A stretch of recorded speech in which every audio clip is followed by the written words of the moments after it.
Class কোনে পড়ে আমার বেস্টি যখন মোবাইল পা ফাইনালি কলেজটা পাস করার পর আমার কিপটা মা বাপটি আমার একটা স্টাচ মোবাইল দিয়েছে, কি যে খুশি লাগতেছে। তুই এখনো এই মোবাইলটা লই বই রিসু জাগে সান কর।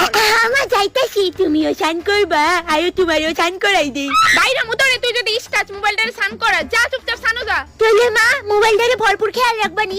হ রাহুম নে এখন যা সানো আসন্ন। কি এক মোবাইল দিল তার বাপ ফ্যাক্টরি এটা তোলে 24 ঘন্টা পড়ে থাকে। মা তুমি এটা করতে পারলে, আমার প্রিয় মোবাইলটারে তো ঝুলে রাখলে কে? কই মা আমি তো আসতেই রাখলাম। না এটা ব্যথা পাইছে। আরে কান দিস না। আচ্ছা নে দেখ আমি ঠিক করে রাখতেছি। ওইছে ওয়াও কিলো প্রিয়া অহনো ঘুমাইছস না তুই? ওই তো মা তে ঘুমাই গেলে ঘুমাই যামুগা। কেডা? আরে ওই তো তার কথা কইতাছি মা। মা তোমার কিউটি মায়া আয়া পড়ছে। হাত মুক্তি দাও আমি ভাত বাড়তাছি। মা ভাত বাইরে খুব খিদা লাগছে আমার।